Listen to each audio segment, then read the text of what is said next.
which we are now doing. And we start a new chapter today, chapter 8.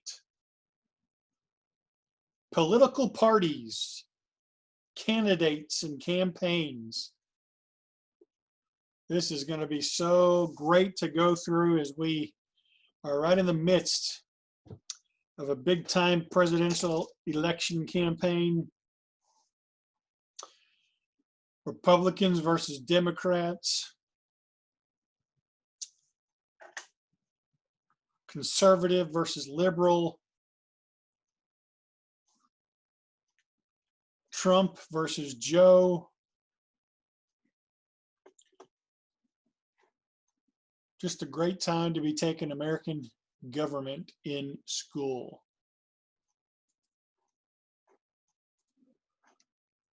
All right, I'm going to make this a little bigger.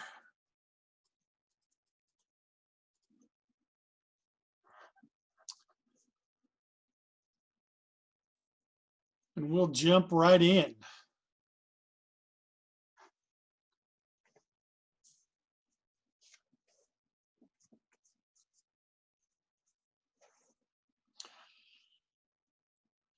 What is a political party?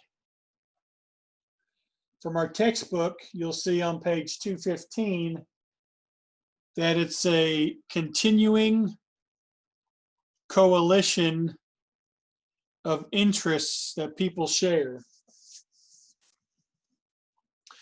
And this coalition, this group that has similar interests, works to get their candidates elected. Another way to understand political parties are linkage institutions.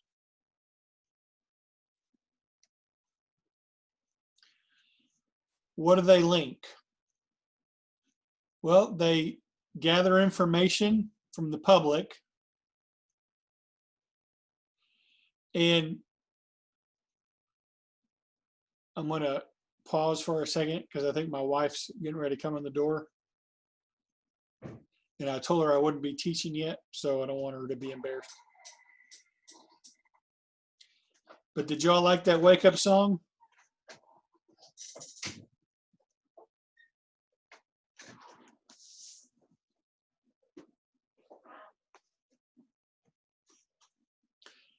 Political parties.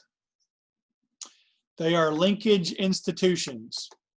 So they're going to link the input or the information that they get from the public and combine it with the output of policymakers, politicians. But not just politicians, interest groups. We're going to learn about them from chapter 9. We have a chapter on the media. The media is a very influential group in our society, and the things that they put out, output, are very significant or relevant to political parties. But political party is a linkage group that tries to link these things together to get their candidate elected. This is a snapshot of American political parties and how they get along so good.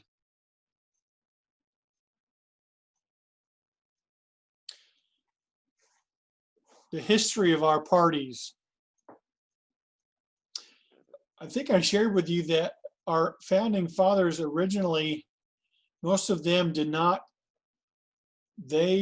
care for political parties. They wanted to avoid a party system in our country.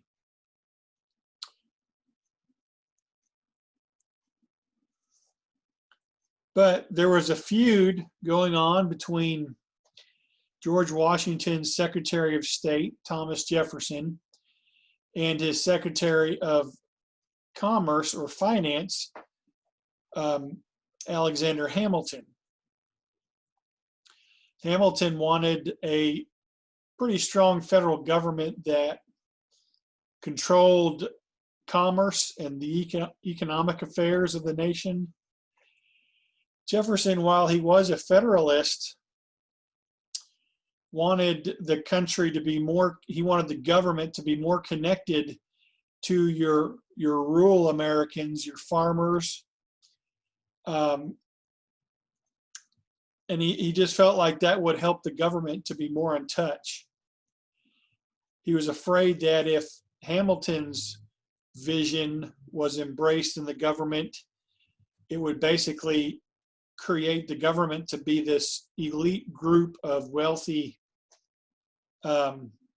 plantation owners, businessmen, who would look out more for the interests of the wealthy. So Hamilton, his ideas formed into a political party called the Federalists. They just took the name from the ones who supported a constitution, a constitutional republic where there was federalism, federal power and state power coexisting together. Jefferson's reaction to Hamilton led to the formation of the Democratic Republicans. And I need to get that switched. That needs to be Democratic Republicans. Because, while again, Jefferson was a Federalist, he wanted there to be a stronger element of democracy, that is, a strong connection between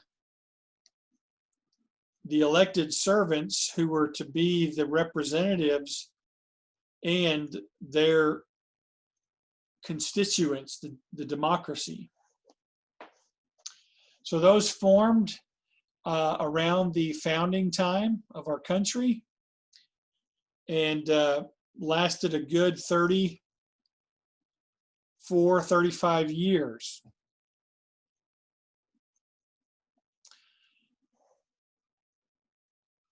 But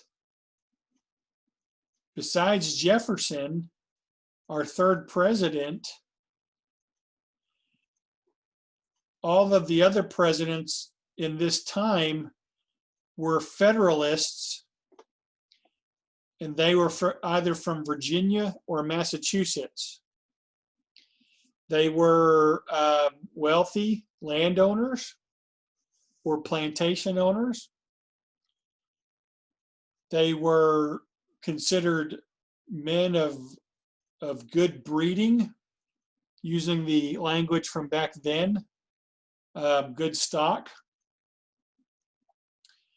And remember, coming out of England, coming out of a system of government in England where you have Parliament and you have the House of Burgesses and the House of Commons, and the House of Burgesses is more of your upper class legislators, and the House of Commons was the common people, and the House Parliament was more leaned more to the House of Burgesses.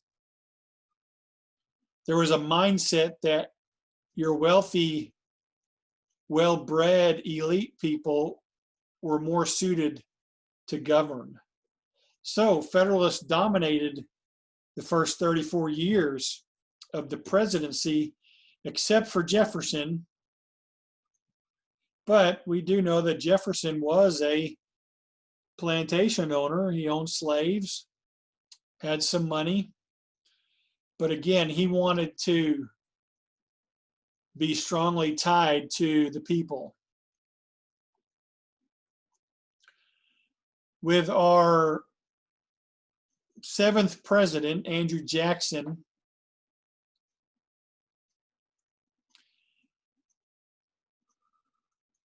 you had a man who became president who connected with the people, and he wanted to be connected with the people. He wanted to be a populist president. He was well known for his military leadership and the victory at the Battle of New Orleans.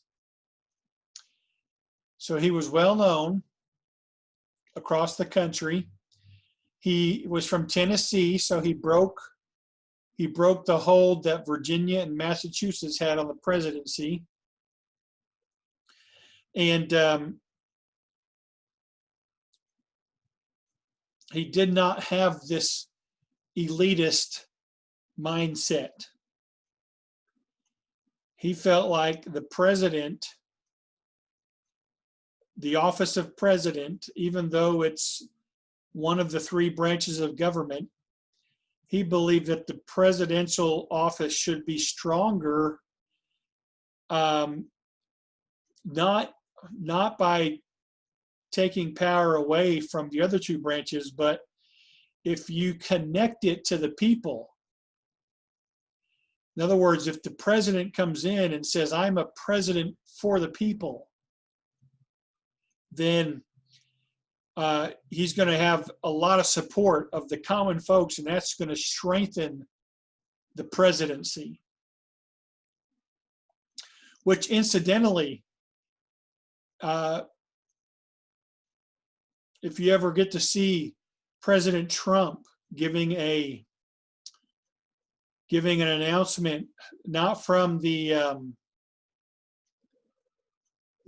press room, but if he gives an announcement from his Oval Office, or it might be a room that's right off the Oval Office, look for a portrait behind him of Andrew Jackson, because when Trump became president, he said he wanted to be a president like Jackson, a president of the people. So Jackson became president, and this was after a period of called the Era of Good Feelings.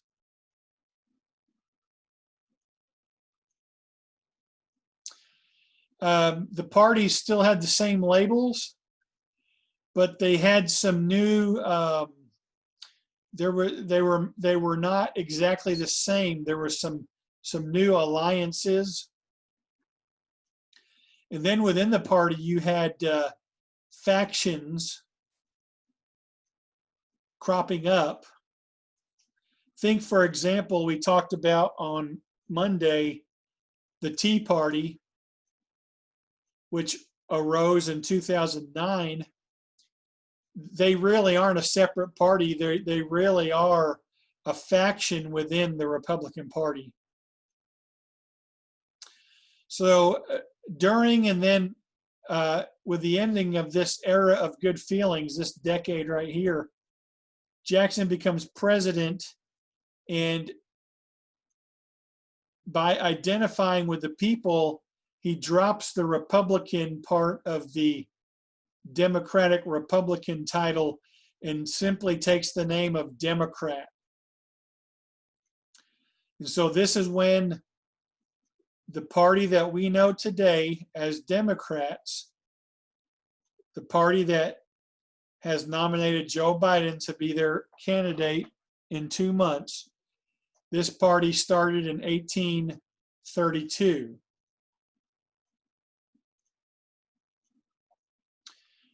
The Federalist Party died out, and another party rose up during this time called the Whigs. Now, the Democrats were known to be a party that were for the people, and they were for state rights. They were strongly, that's why they dropped the Republican part of their name. They were more for state rights and a more pure democracy that was of the people. The Whig, now the Federalists, remember, they were more for a strong federal government controlling the economy. The Whigs, however, when they were formed, they were not a new reincarnation of the Federalists. They were formed more as a reactionary group to the Democrats.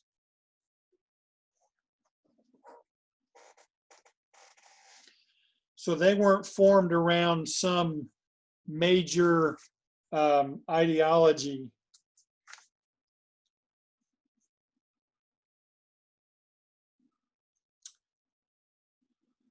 On page 218, it says the Whigs were united less by a governing philosophy than by their opposition for one reason or another to Jackson and his followers.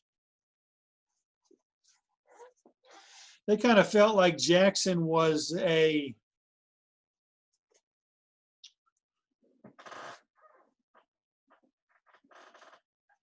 kind of like a George Bush type of president, George W. Bush, Little George. Little George was from Texas, and he kind of had a cowboy maverick.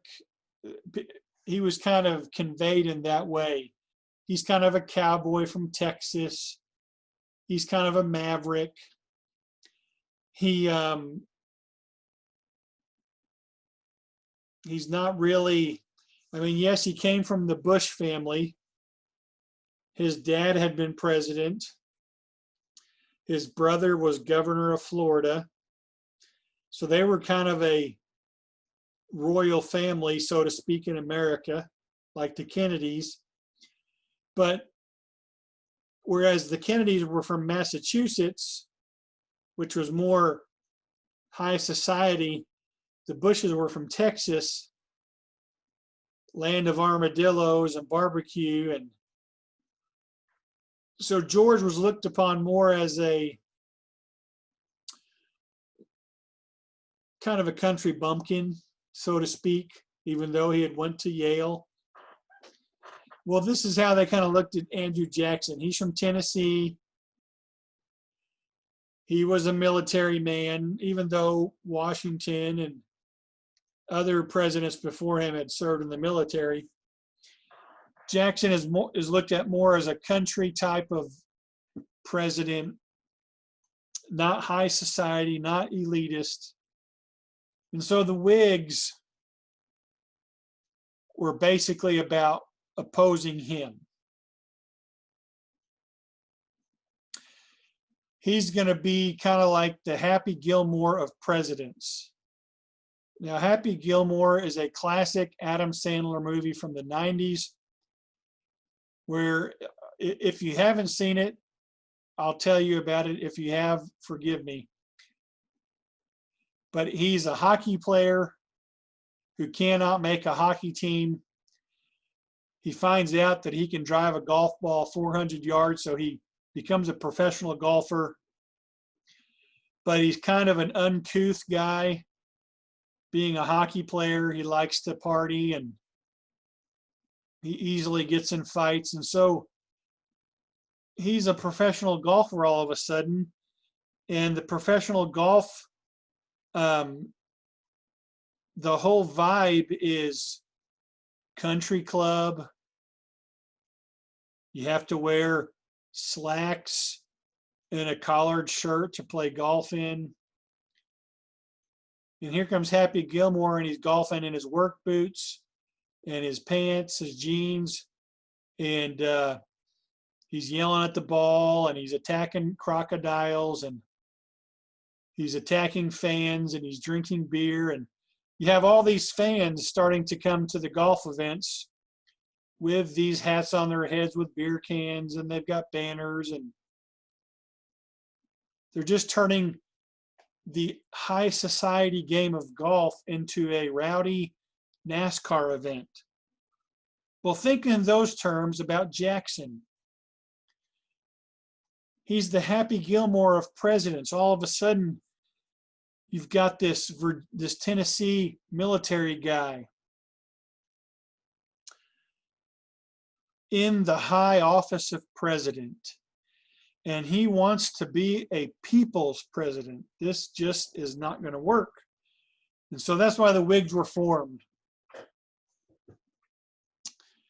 And so that lasted for about 25 years. And then as the North and the South became more and more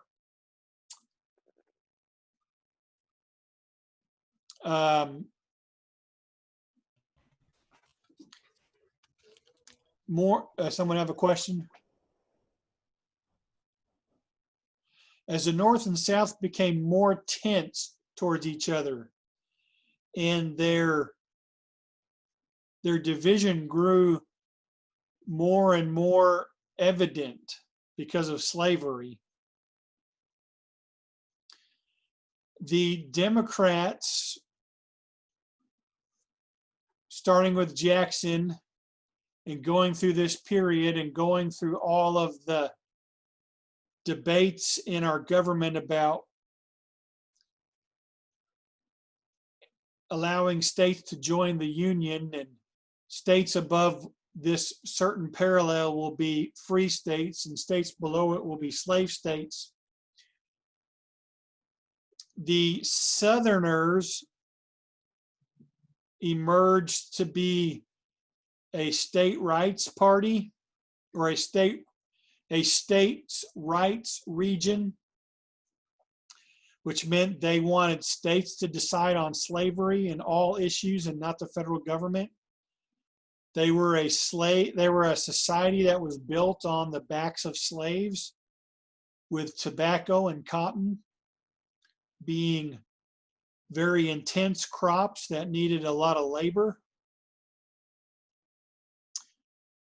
The Whigs, because they never really had a strong platform, they died out, and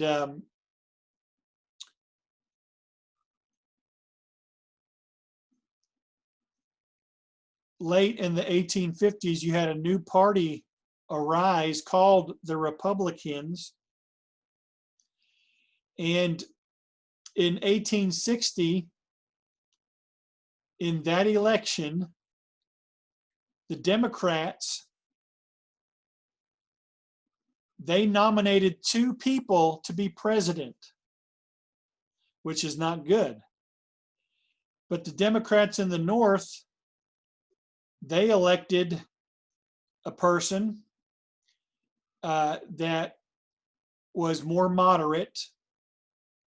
The Democrats in the North were not as invested in slavery, of course, as the Democrats in the South.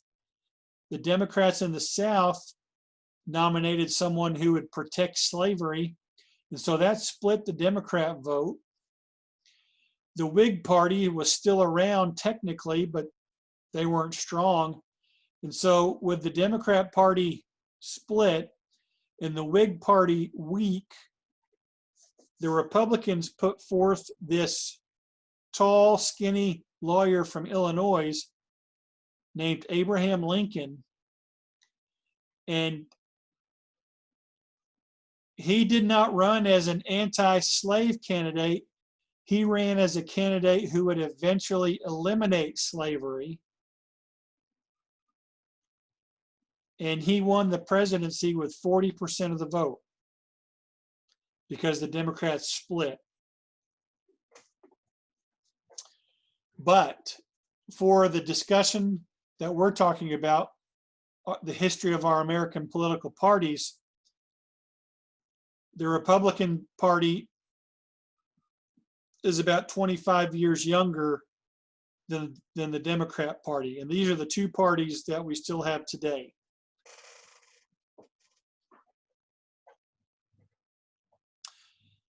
So I shared with you on Monday that the Republican Party is the party that freed the slaves. And I don't think a lot of people know that today, especially younger people in our country. They do not realize that. Now, they have switched on a lot of things, and we're going to talk about that. But this is the historical roots of our two parties that we have today. Any questions on that?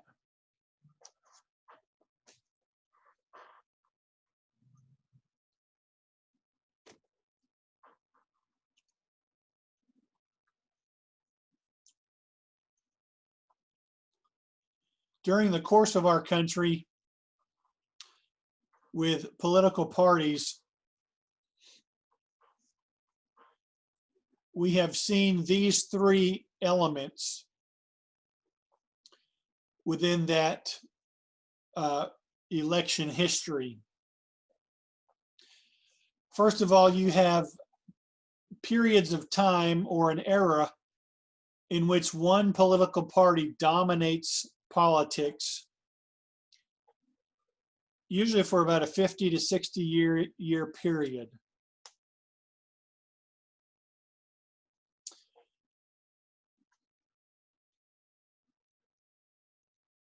Then a second element, and this is a significant section on pages 220 through 224. There have been times where the parties had a realignment. That is, the parties went through a period of time where they changed a little bit in their philosophy. As it says here, they redefined themselves as new voters came in, or where you had a strong coalition within the party kind of fall apart. And a lot of times, well, pretty much all the times, these alignments happen because there's a major event that happens in our country, like a war or a depression.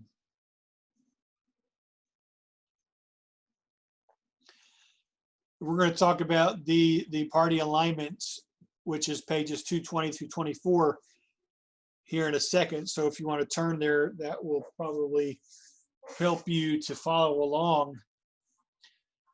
A third element, though, in the DNA of our political makeup as a country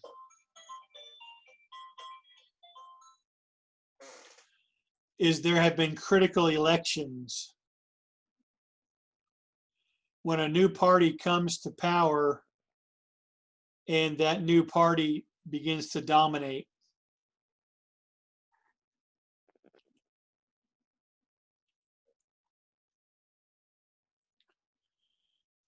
So we've already looked at our first parties. Let's look at the times that there was major realignments. These second four are the ones that are mentioned on these pages, and you'll want to know them. But just a quick recap about the election of 1824 with Andrew Jackson. It was an alignment of parties because, again, Jackson was kind of an outsider. He connected the party to the people, and instead of being the Democratic Republicans,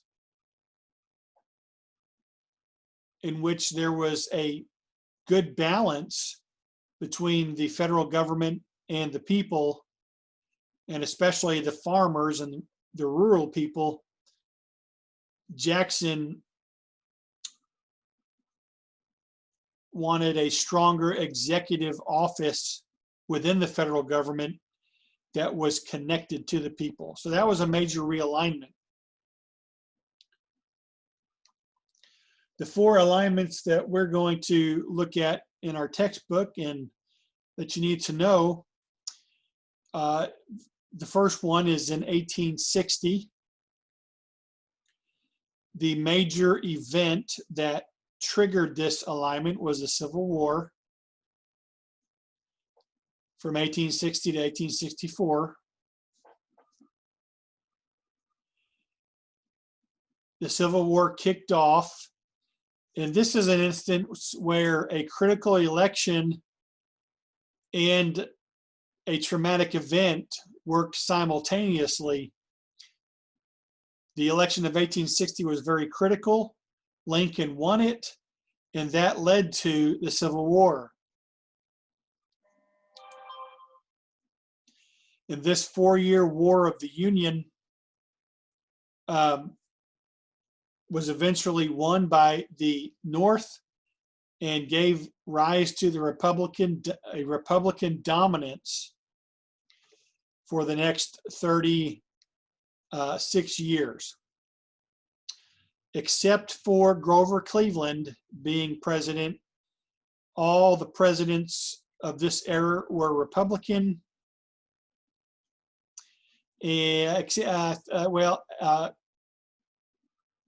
Lincoln's vice president, Andrew Johnson,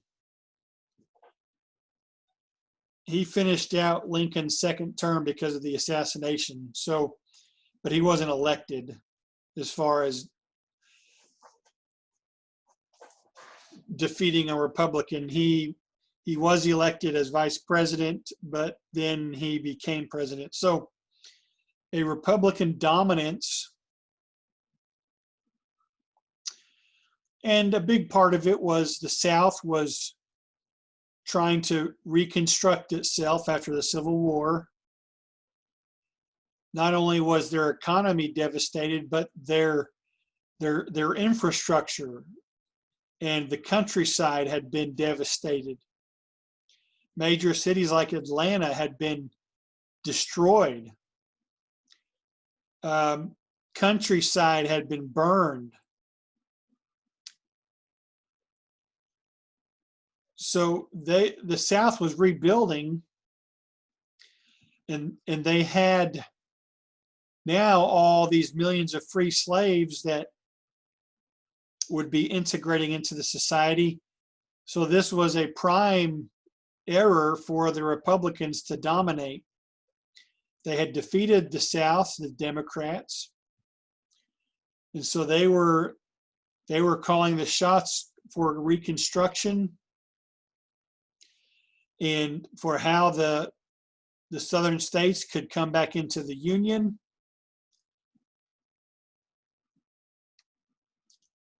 But in 1893, a major depression hit the country. And 3 years later, in 1896, there was a banking crisis. And so during that election,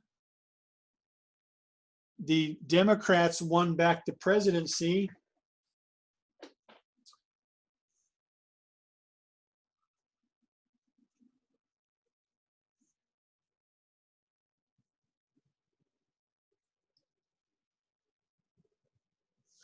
Actually, I am wrong on that.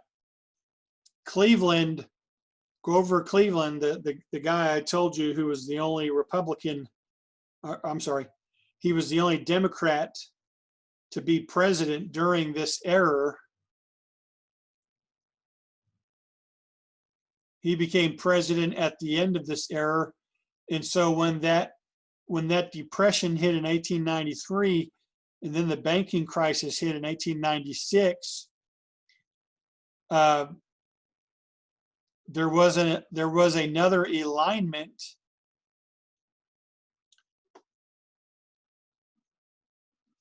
and the Republicans swept back into the presidency. There were alignments within both parties, and this was another 36-year period of, again, where the Republicans controlled the presidency for the most part, as well as the majority of the congressional elections. Excuse me. You can see here that Democrats were transitioning in this time to a coalition of groups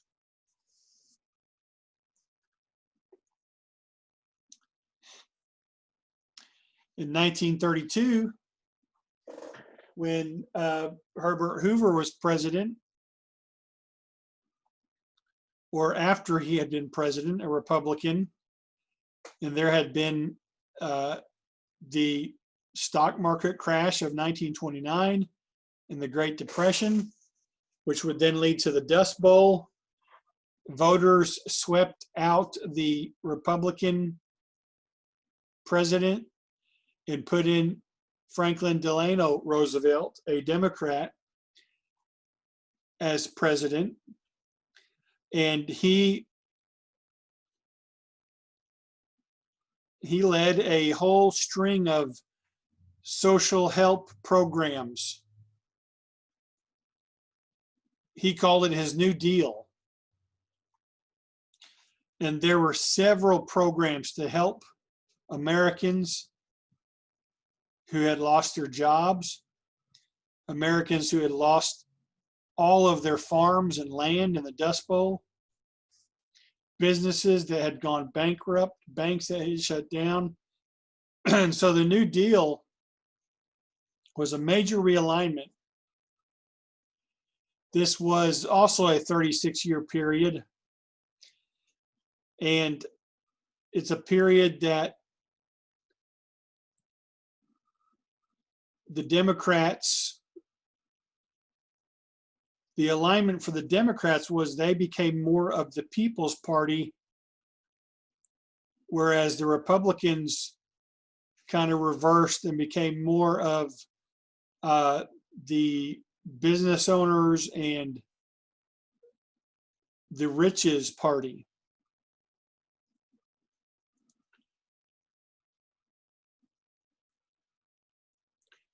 But you guys, I think, studied part of the programs of the New Deal, like the Social Security Act, the WPA, and all those different programs that are known by their acronyms. This was a major realignment where government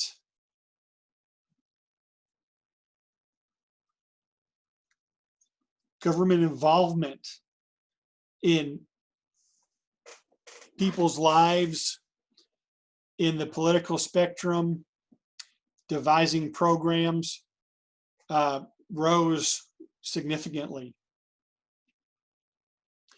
And you see it with all of the Democratic presidents during this time, which dominated. FDR had his New Deal. And he probably got this idea of having a plan from his cousin who was president in the early 20th century, Teddy Roosevelt, who promoted the Square Deal. FDR had the New Deal, then Truman, who followed him, had the Fair Deal. The only Republican president during this time was General Eisenhower. After he was president, Kennedy became president in 1960. His program was called the New Frontier. He was assassinated, and his vice president, Lyndon Johnson, came in, finished Kennedy's term, and then had his own term through 68. His program was called the Great Society.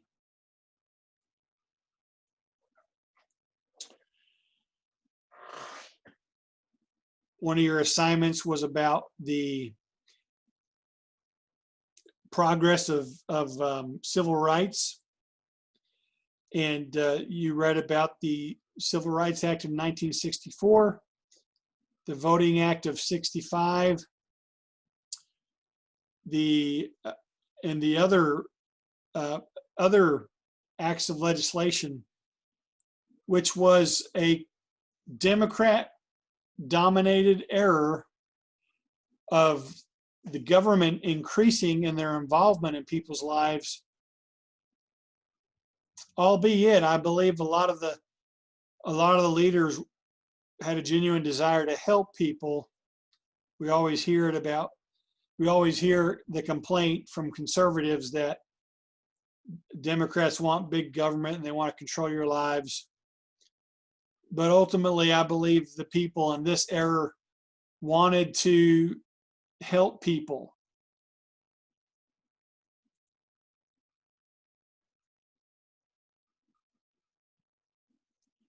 In 68, Nixon becomes president, a Republican. And this fourth era begins, this era of realignment. And with Nixon and in the onset of his administration, we had a conservative resurgence.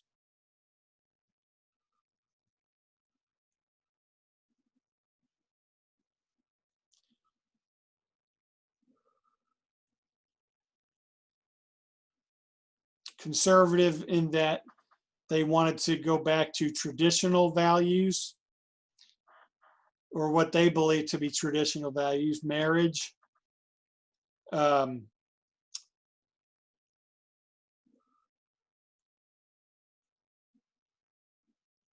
back to those founding fundamental principles of everyone having an equality of opportunity. Not necessarily everyone is equal in their possessions and in their money, but everybody has the same opportunity. So know those 4 alignment errors.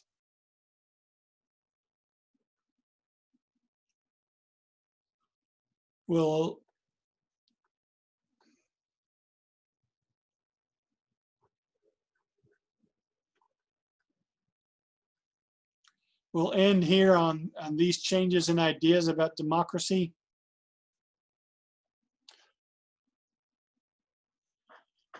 And this kind of goes back to the Jefferson-Jackson, where Jackson kind of split from Jefferson's original vision. You can see here, it links the people with the presidency.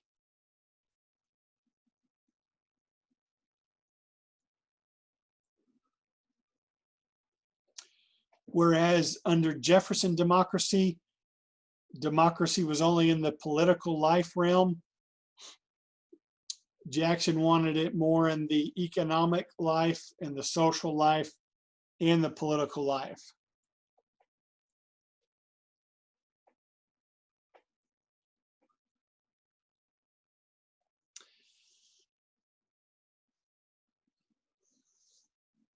You can read that slide yourself. This here shows kind of the, not the alignments, but the errors, ERA, of when one party kind of dominated. These are those 60-year periods that I was talking about, except for this one here. Any questions on political parties, the history of them in our country, and the party coalitions with these different errors and alignments?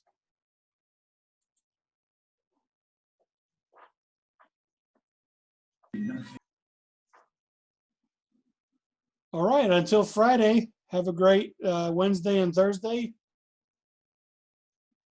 Any questions from anybody? Nope. No, sir. All right, we will see you. See ya.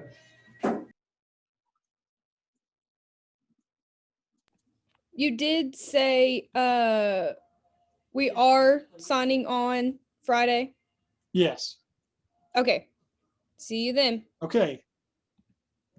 Bye.